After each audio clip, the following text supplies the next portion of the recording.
What's going on, guys, and welcome back. So I've been pretty excited with the format. I think it's going actually really nice. It's a breath of fresh air, seeing all the new cards. I'm having a lot of fun. Hopefully everyone else is too. Before we jump into today's video, I do want to go over the little player survey. I do this kind of at the beginning of every format, end of a format, if you will, just to kind of interact with you guys. So it's just a handful of questions. The first one was, how competitive are you in Lorcana? How competitive are my viewer base? Things like that. Well, 50% would like to attend a DLC, 25% have. Then one of them, I'm sorry, not one of them. What would that be? 3 of them saying they won set championships, and 3 saying they compete at locals. Really, there is no right or wrong answers with any of these. How would you rate the set 9 meta?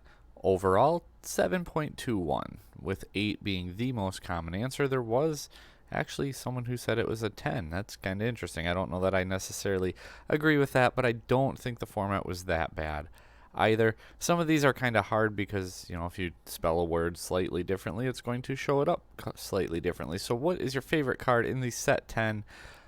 Whispers in the Well, 23 responses. We see anything from 1-drop Bounce Olaf, love the card, Amethyst Haiti, Goliath, Kristoff, once again Hades there, Rapunzel, Scuttle, Spooky Knight, Spooky Sight, assuming that means Spooky Knight, Webby, Vanderquack. Lots of great cards in this current set. Do you plan to play the same deck in this format as you did in set 9? Most people saying no, and I completely understand, especially if they were Blurple players. I think a lot of people are going to be moving on from Blurple this format. And then how excited are you for Whispers in the Well? Coming in at 9.29, which that was actually pretty surprising me. The most common answer by far was 10. That's actually really, really exciting. I agree with it, though. I'm all in on it. I'm all in on this set. Which card are you least excited for in this meta? He hurled his Thunderbolt, actually getting quite a few picks. Along came Zeus, obviously is the same thing. Then what else? You have Malice, Mean and Scary, Malice, Mean and Scary, Mean and Scary, Prince Philip. I expected that to be pretty high up there. The new Cinderella card also being on there. But what card are you most excited for in this meta? And honestly, we got Hades in there, you got Malice, you got the purple Hades, Steel Goliath, Webby Vanderquack.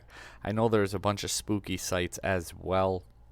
Maybe for the next time around, I'll just have to pick like 10 options, and you get to pick out of those 10 just so we can get a little better visual representation, giving you the freedom to type it out there. Well, I mean, I think it's more interactive. It's harder to review it. What else do we have? What will be the best deck this format? Please pick 3. So overall, number 1 coming in was Blue Green, number 2 Purple Steel, and number 3 Blurple with Blue Steel not too far behind. Amber Sapphire getting little to no love at all, and I don't blame it either. I don't think that deck is quite there. This was one I was excited for, though. If you could ask Ravensburger for one thing, what would it be? More DLC tickets? Yes, to a degree. At the same time, though, that's kind of tough to do because it's already a huge venue or a huge event. Keep making collectible like pins. I saw a lot of negative feedback about cutting the pins out. A steel item relocation that gives alert like Imperial Bow. Okay, that could be possibly in the works with the new set. Provide more opportunities for store to run. Players need more to strive for, aside from set championships, DLCs, CCQs. I agree with that completely, but I think that would be less on the local stores and more like on a regional circuit. Then you get like your set championships, you build into regionals, you build into DLCs, CCQs, then you go to nationals, then you go to worlds. Stuff like some other card games do like that. We need something between set championships and DLCs. 100% agree with that. Second place Matt's back. Yes. Second place Matt. Yes. Anti-ramp. I don't see that coming, but we'll see. Increased allocations. These last 2 sets have seemed horrible. I agree with that completely. The last 2 sets, it's like we're back in set 1. Cards that become valuable for to play, but cards that were allowed to rise. Stop printing set 1 would help small, keen players. That's tough though, because you got to go for collector, right? Like the cards that are going to become valuable are going to be the collector cards. The playable cards with rotation are going to go up and down, and they have to get reprinted. Otherwise, they're just not going to be valuable either if they're not legal to be played. I understand it though.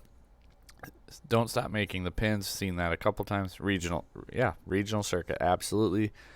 Do away with allocation. Allocation is how much the stores get, but yeah, like better allocation, I guess. Better, get more product out there. More Jafar cards, more Goofy cards, more tournaments and things to play for. I think that ties in. More NA DLC tickets. Again, I think regionals would be a better option than DLC tickets. Anyone who's been to one, if you try going to like a 4,000, they do have a 4,000 ticket DLC coming up, so we'll see how that goes. Maybe better pull rates. Yes and no. Coming from other card games, I guess I'm used to it and expected it, but I think that they've done a little bit better. Some past sets have seemed pretty rough. I don't know that there's truly like legendaries that are harder to pull versus others. Like I see people hitting Cinderella left and right, and I see people hitting Headless Horseman left and right, and anything in between. Official Judge program, absolutely, and let us ask for pirates. Yeah, better quality sleeves too. I'm an advocate for putting outers on custom sleeves anyway, just because, but I've heard a lot of bad stories about their sleeves. Okay, now that we're done with that, we're gonna go ahead and review. I appreciate the responses, the time you guys put into that. Obviously, you don't have to do it, so I do appreciate it. Thank you guys very much. I like to get to reach out and kind of interact with the community. And these are 3 decks that took first place in events over the past weekend. And the first one we're going to go with is Royce Townsend's Dog Pile deck. So, Chroma Dogs, Sea Dogs, still alive and well, is it? It actually did come away with 3 tops over the past weekend.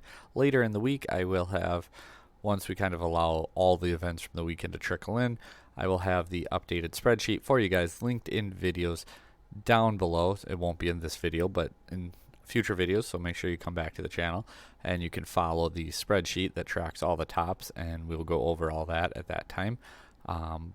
So Sea Dogs actually does have a few tops, including this first place finish. And when we're going over the list, what new cards? We got the Scrooge McDuck, where the on-play, draw, and discard, but more importantly, when it gets challenged, you can return it back to your hand. Nice little recursive multi-quester there. Otherwise, Mowgli is the other new addition in the deck, and for those who don't know, when you play it, you get to look at your opponent's hand, and they discard a non-character of choice. The downside is that they do it, and the majority of decks playing Spooky and playing Malice Bean and Scary play a lot of actions and non-character cards, so Mowgli kind of hard in that regard. Ursula obviously could just hit the Malice Bean and Scary. Mowgli cannot hit, or Ursula cannot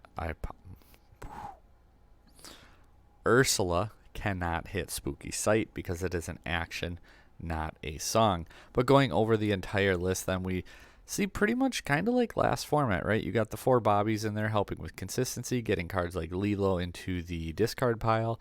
Then you have your aggressive engine with your Daisy and your ladies to pair up with all those tramp cards, being able to just go ahead and quest for a whole bunch. So 4 of each lady, and Pluto helping tutor out your characters that cost more for a little bit less. He's actually really good in the mirror match, because if you could get to your tramp first, you get to the Under the Sea first, you probably win that game. Go Tamago.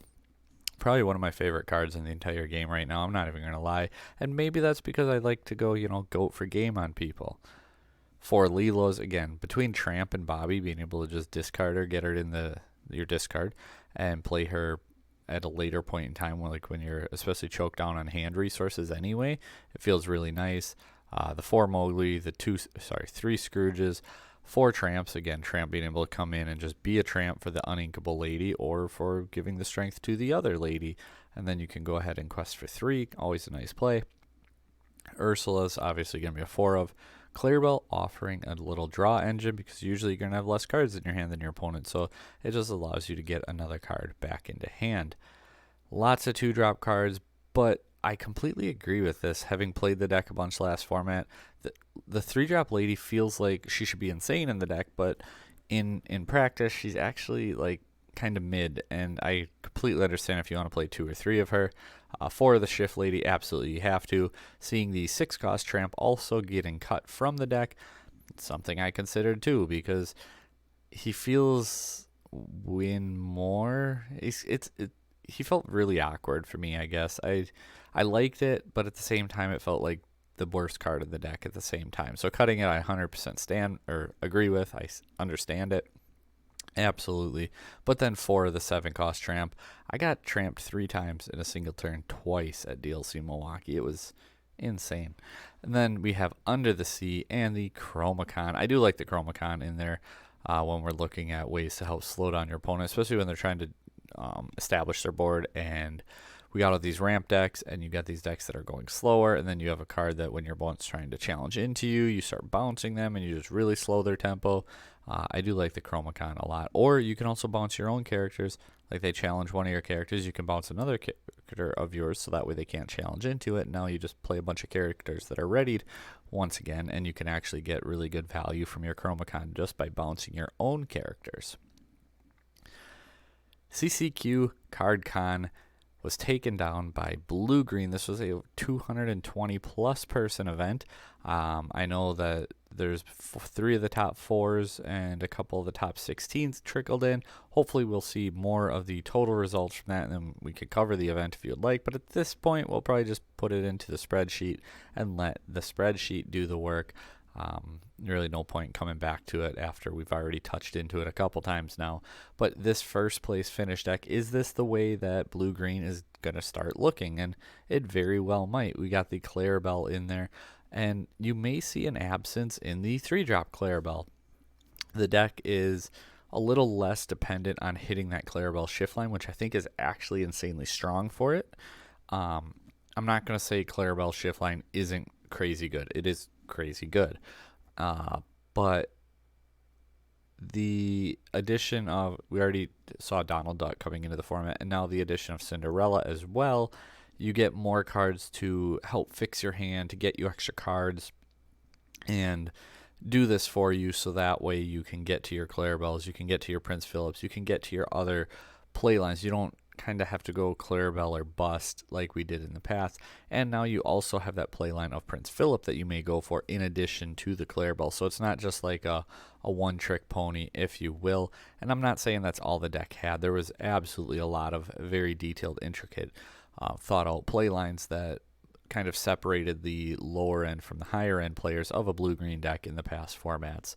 But where it's at right now, I'm still surprised to see no 3-drop Clarabelle.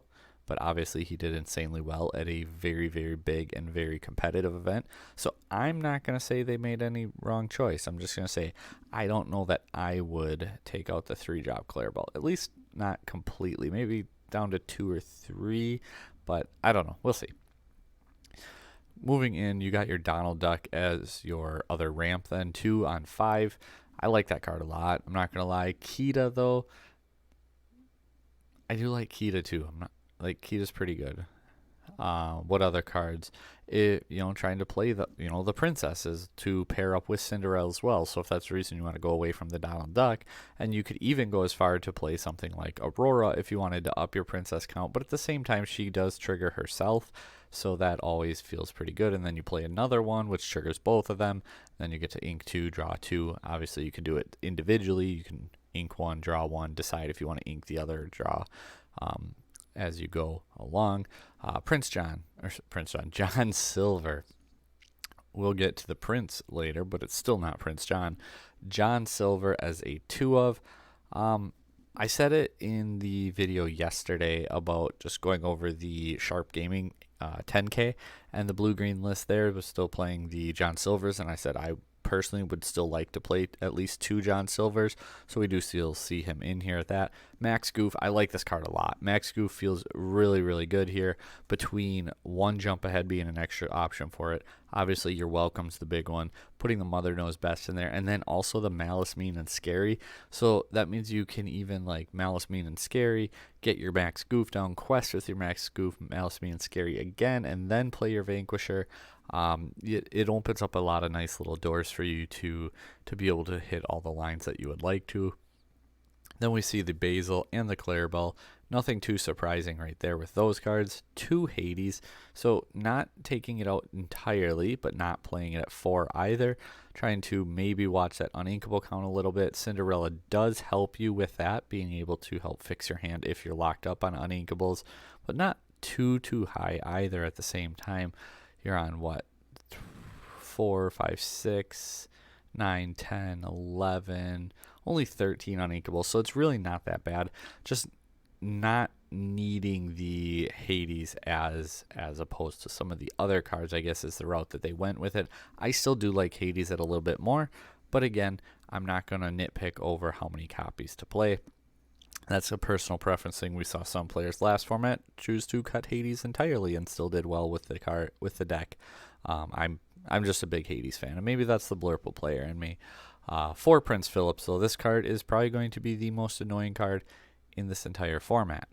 4 Sail, 4 Visions, gotta have that consistency, gotta have that ramp, and we want to hit that ramp so bad. We also have the 1/1 jump ahead in there. I still do not like that play. I understand why it is done. I just, oh man. Yeah, I'm not going to go down that rabbit hole again. We did that last format and talked about it a bunch. Spooky Sight, love the card, absolutely.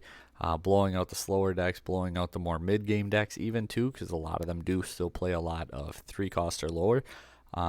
Downside versus like a, say, purple steel deck is sometimes when you give them that much ink, they can come back with quite a few pretty good threats, including something like a Goliath, which is just going to hand check you and any advantage that you're trying to build off of it. So do just keep that in mind when you're spooky sighting.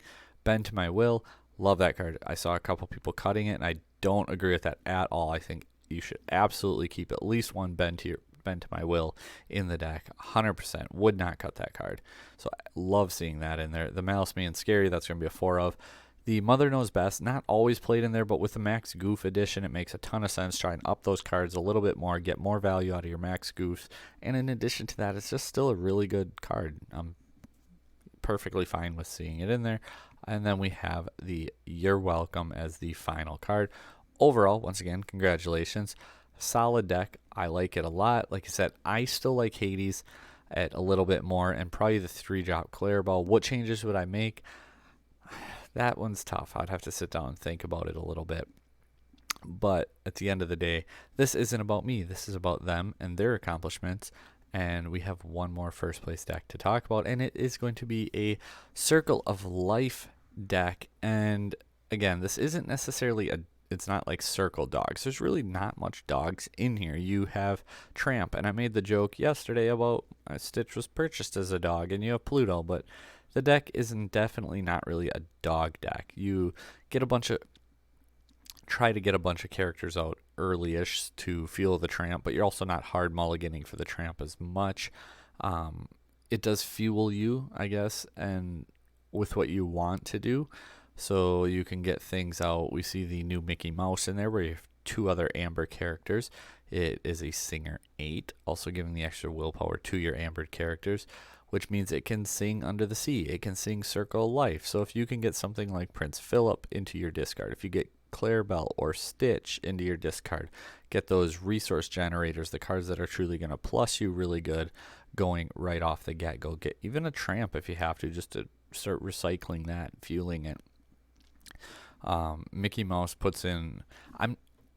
I'm not a big fan of Mickey Mouse outside of this deck. This is probably the only deck I like Mickey Mouse in right now, and I know some people are going to say there's other decks like Steel Song. I don't think Steel Song's quite there yet. If you want to play Mickey Mouse in it, fine, go for it.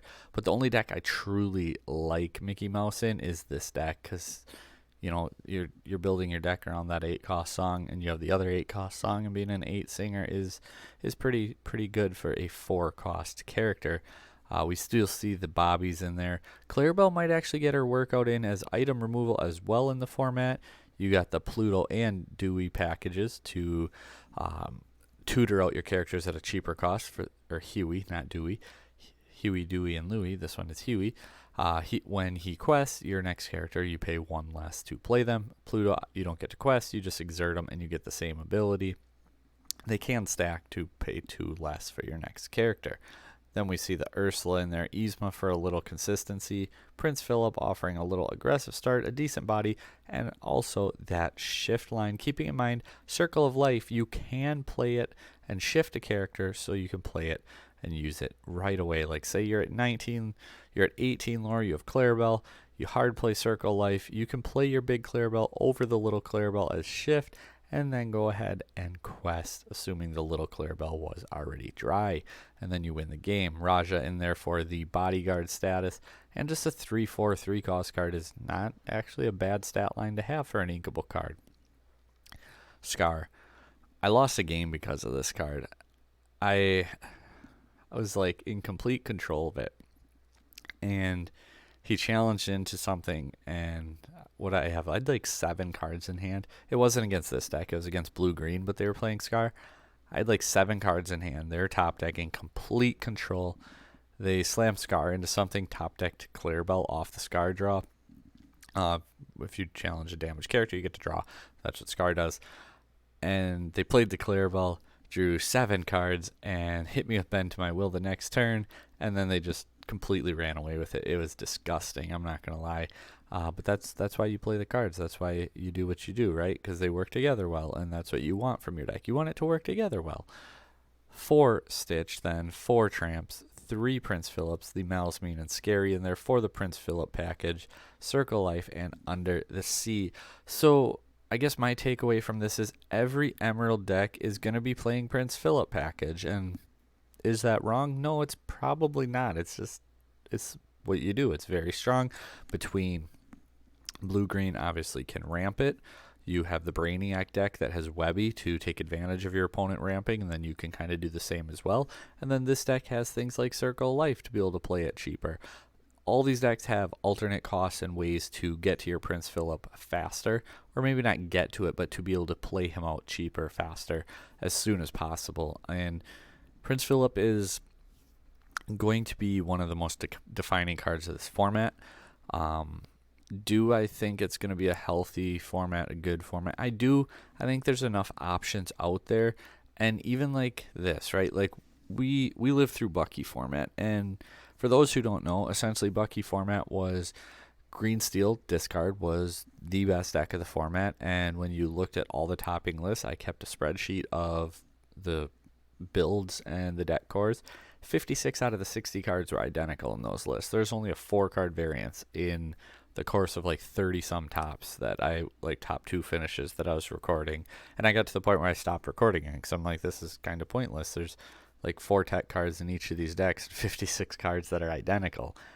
This, however, you have blue green, you have green purple, and we have yellow green. So it's not all on like one deck that's not seeing any variation. We're seeing it at least divvied up and played with different colors, different pairings, kind of the same end goal with certain combo lines, but that's to be expected, and there's different answers. So I think the game is in a much better place than we were when we had the green steel discard format,